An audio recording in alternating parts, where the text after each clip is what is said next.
Hey, what's up, everybody, man? Welcome to the recap of the 2023 NFL Draft. We got some good ones, dog. I don't know if you watched all of the draft. If you didn't, that's fine. It's a lot. I like to do it because I'm a weirdo. My offense went up two. Let's get a little recap going here. I'm gonna read about these guys real quick for y'all.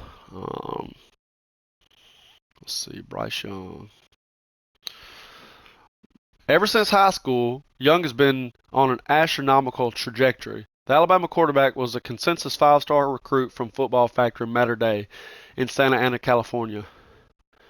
Over a four-year varsity career, Young collected 13,250 yards, 152 touchdowns, and just 21 interceptions on near 70% completion.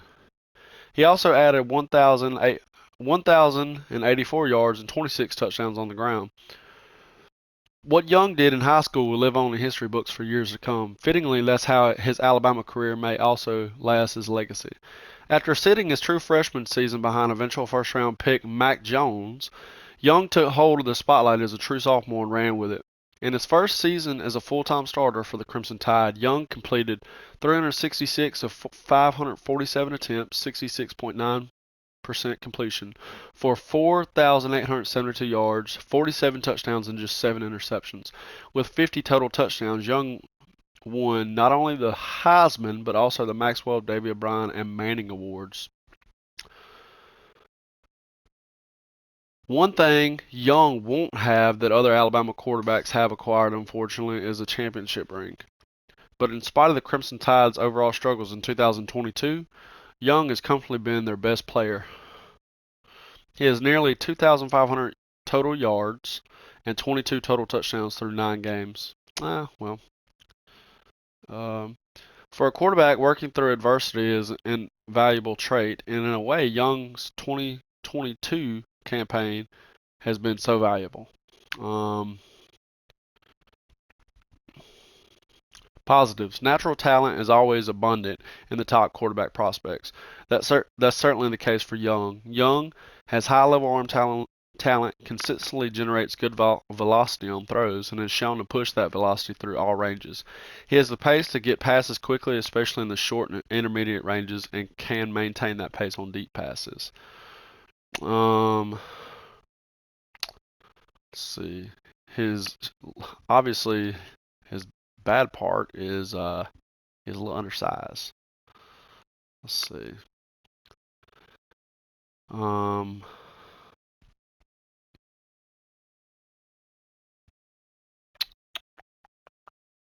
okay. There you go, man. He's hidden. 82 overall. We're going to make him an improviser straight up. As for the second guy that we picked, Jordan Addison.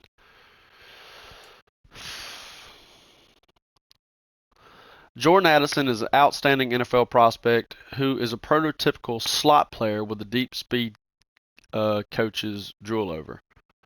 He has a chance this year to establish himself as a top 10 pick if he continues to play at the level he displayed as a sophomore at Pittsburgh. He, however, does have limitations and will never be considered a complete wide receiver who is able to play outside due to his small frame. Yeah, so guess we got us a slot guy, huh? Okay, well, guess we're moving Mechie outside. Let's look at O'Cyrus Torrence. It's our right guard. He can play inside or outside, really. Um, so I can find just a wrap up. Okay, no, can't. Let me read just a little bit. O'Cyrus Torrence is a senior interior offensive lineman for the Florida Gators who transferred to the program before the 2022 season following head coach Billy Napier from the University of Louisiana Lafayette. Torrence was a well-accomplished player in the Sun Belt Conference after being named to the second team 2020 and first team 2021 All Sun Belt squads. Torrence has great overall mass and length and is proven to have traits that are translatable from the Sun Belt to the SEC. Torrance is best as a player when he can use his mass and natural strength in the run game. Torrance does a good job of getting a quick first step to generate movement along the line of scrimmage and create openings for ball carriers. Torrance is a high motor offensive lineman and plays through the whistle and works to finish defenders. He's hidden. A dog. Let's see what we got. Oh yeah, this is the guy right here, man. I feel like this guy right here is gonna make some headlines.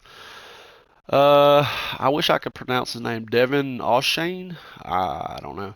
A football and track star throughout high school and college, Devin was a complimentary back in 2020 and 2021 before taking over as the Aggies' lead back in 22, and was one of the 4 running backs in the SEC to eclipse 1,000 rushing yards during the regular season.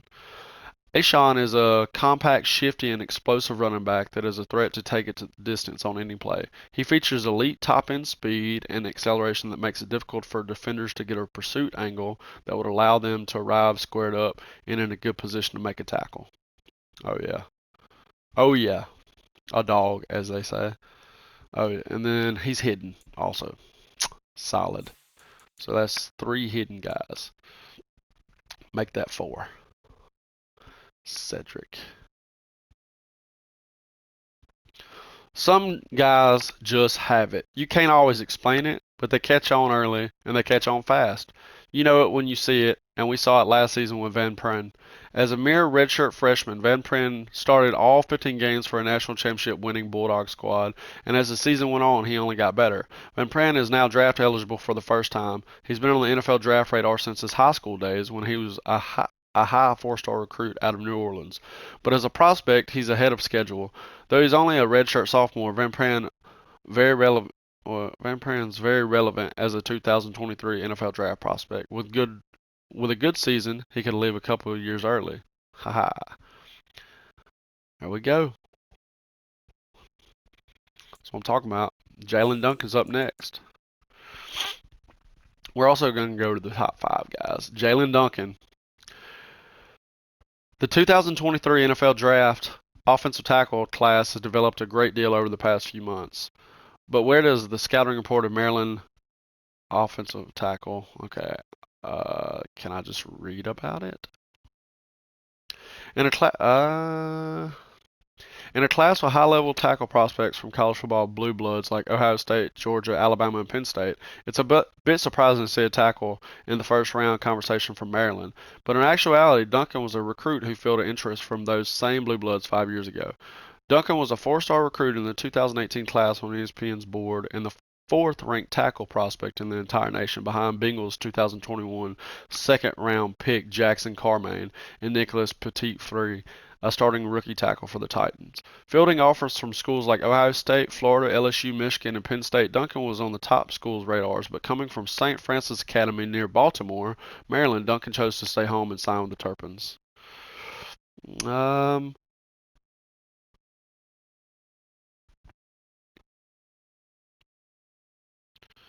Yeah, he's strong. He looks the part, so we'll see what happens. Then we'll go to the next kid. Garner. Let's see. Mickey Garner, best play comes when he's in. Wait, when is in what? When whoever wrote this, he's hidden. Wow. Zone as a defender. Garner shows to be an instinctual player and can make plays on the football. Garner does a good job of keeping himself in phase with receivers to make a play and be disruptive. In zone, Garner appears to also be a high IQ player. Garner shows the ability to understand route concepts and properly pass things off. Garner also shows to have a good size and length, which I believe helps him in pass coverage. In 50-50 ball situations, Garner has shown that he has the length to go up and compete with receivers at catch point. Cons. Mickey Garner appears to have great size and length, but he needs to improve his technique in press man situations. Garner appears to be overeager to get hands on the receivers first and overpower them, but it doesn't always work. Garner will occasionally get beat at the line of scrimmage because of this. So we need to work on his man stuff. He's going to be returning punts and kicks for us too. Jaden Reed, the dog right here. I like him a lot actually.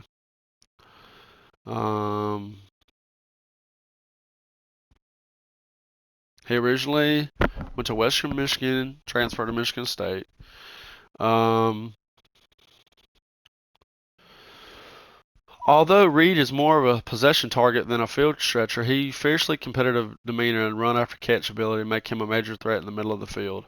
Does not possess top breakaway speed, though he rarely is caught from behind.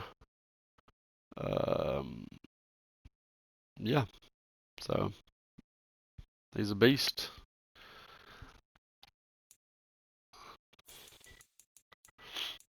Be right back, folks. All right, Tyler Nubin.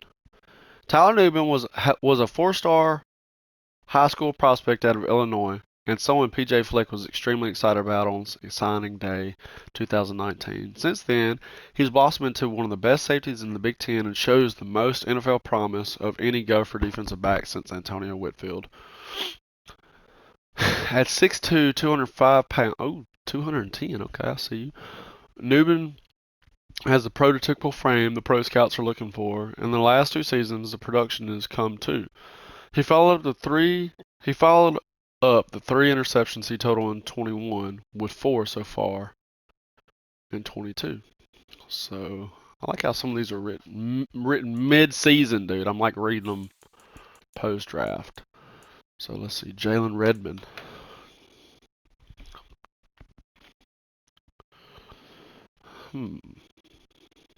Projected role, starting defensive tackle. Oh, Jalen Redmond has all the makings of a breakout performer in 22. A high-profile recruit, Redmond has flashed his potential where his quickness, power, and motor lead to plenty of disruption. Redmond is explosive off the ball and does well to work into and control gaps. He is powerful throughout his frame to anchor and is rarely moved. I really like his contact balance and how he's able to power through blocks. Redmond complements his athleticism and power with a motor that always runs hot. Okay. Looking like he's about 47 years old. That's fine though. Donnell Harris. Feel like he's a transfer. No, he's not. Donnell Harris Jr. from Gulliver Prep High School was rated a 4-star recruit by ESPN and handed a 4-star grade by 24/7. After high school, Harris Jr. joined Texas A&M after being heavily recruited. He's an edge rusher. Relentless and strong off the edge as a pass rusher when fresh. Gets under the pads of tackles to bull rush them into the backfield. Harris has an excellent motor and shows the stamina to last deep in the fourth quarter. Weaknesses. Stands up well against the run, but is very pursuit conscious and will take unneeded wide angles. As a run defender, he's too much of a grab and drag tackler, lacking violence and too frequently allowing running backs to escape. Harris is on the small side and struggles to slip blocks. He'll need to be covered up in order to make plays. Yeah, dude. That's why to me, he's not an edge rusher. Maybe a little bit of a reach there. Ali Gay, I like this kid a lot. Seems like he's been with LSU forever. Ali Gay is a redshirt senior defensive lineman for the LSU Tigers and transferred to the program in 2020 after attending Garden City Community College. Since Gay's arrival to the LSU football program in 20, he's been a contributor to the defense, being named an All-SEC second-team player in 2020. Since that season, Gay's play and ability to stay on the field have been rather stagnant. Gay finished his career with 2 sacks in 2020, 2.5 in 21, 2.5 in 2022. As an NFL prospect, Gay possesses all of the physical tools needs to be an impactful edge player on the next level. Gay has great build, 6'6" and 265 pounds, along with exceptional length and well-proportional frame. Top reasons to buy in: prototypical size, fluid, smooth athlete, flashes of high-level production in college. Top reasons for concern: inconsistent production, strength, lower body tightness.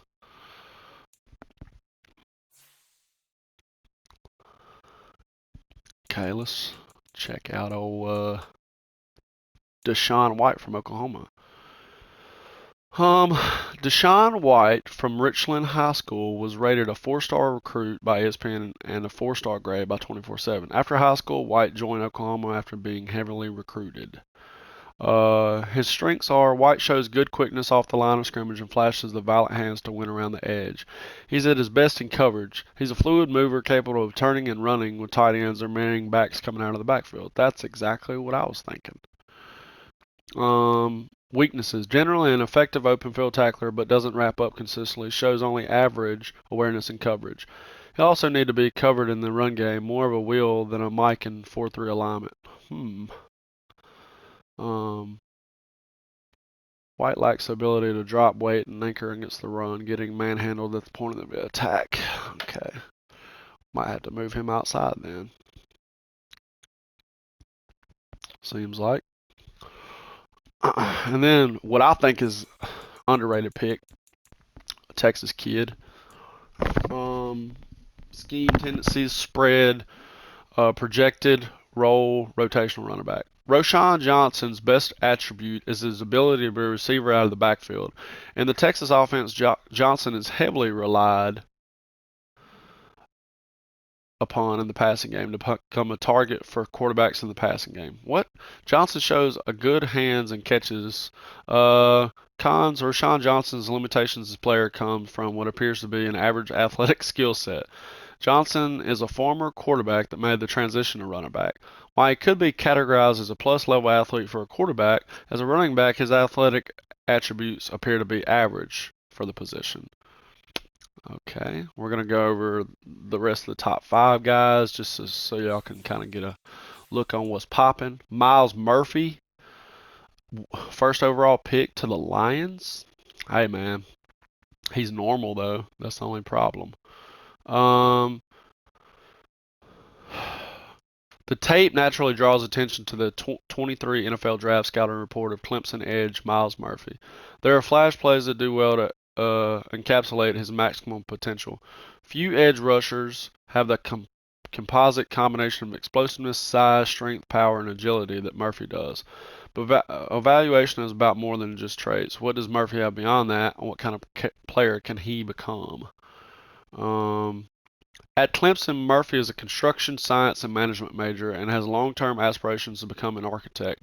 As a matter of fact, he already has pre-existing experience as an architect, just not of building streets or walkways. For his entire football career, Murphy has been an architect of defensive dominance. That's an impact he carries to this day. Let's see. Some of his negatives. Jeez, he's got like a long list of positives. Are there any negatives? While Murphy's hands are trending up, he still has room to improve there. The Clemson edge can better employ his hands to capitalize on lateral burst and displacement. So there you go. He's got to work on that. Then we'll go to a head scratching move. Yeah, C.J. Stroud drafted by the Bears. They already have Justin Fields, so sounds like they just want to compete. He's a normal dev though, so there's that.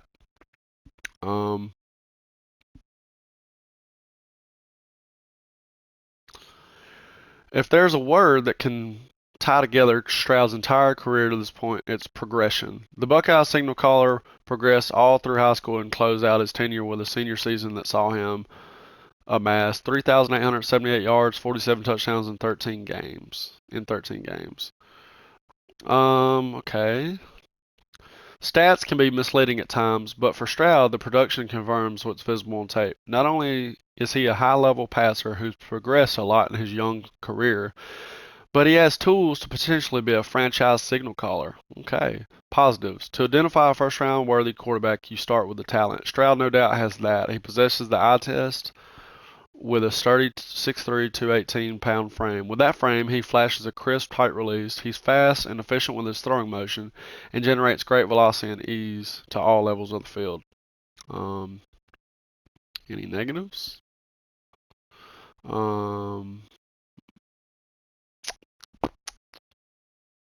Areas for improvement.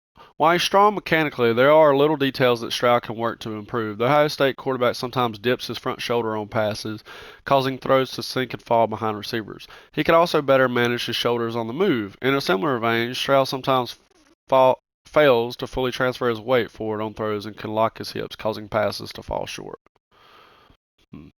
Okay. Then Jalen Carter, dude, second best player in the draft, it looks like. He's hidden. Ugh, oh, dog. A dog. Jalen Carter from Mapoki High School was rated a 5-star recruit by ESPN and 5-star by 24/7. Following high school, Carter opted to join Georgia. Strengths: Carter has the strong core and powerful hands to shed blockers, and Carter shows excellent instincts with the ability to quickly locate the ball. Can make the impressive chest-to-chest bear hug tackle in the hole due to his ability to wreak havoc in the backfield.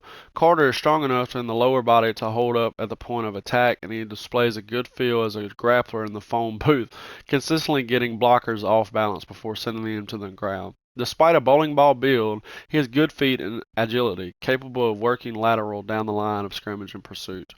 His weaknesses: Carter lacks suddenness as a mover, and Carter isn't going to do much in the pass rush when working one-on-one. Sees the ball well, but is stuck on blocks when head up.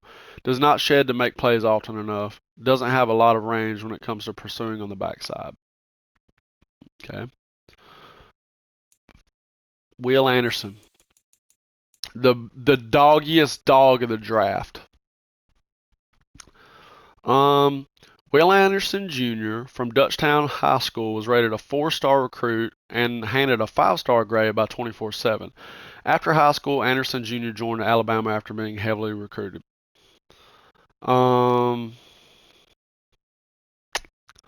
Strengths: his spin is his best move, tight and quick to the point that blockers don't have time to react to it. His closing burst is outstanding. Shows toughness to get under the pads of tackles to bull them, club them upfield to get the inside lane, or fight through blocks for secondary rush when the passer steps up. His fluidity and speed allow him to cover a lot of ground when dropping back in the zone, and Anderson is capable of turning and running with tight ends. Wow. Accelerates rapidly and has great feels for angles. Anderson isn't huge, but he packs a pop. Weaknesses: Anderson may struggle at this point of attack in the run game unless he adds bulk, potentially risking his movement skills in the pass rush. Plays too high when trying to set the edge. His motor is somewhat inconsistent. Doesn't always play with a physical edge. Anderson too often wants to run around the edge, and he has trouble disengaging when an offensive lineman can get into the frame. All right, man. I hope y'all enjoyed that little rundown. Next, we are, I don't know. We're going to get into the season, dude. Play our first preseason game. Appreciate it. Hope you like. Make sure you like and subscribe if you did. Peace out.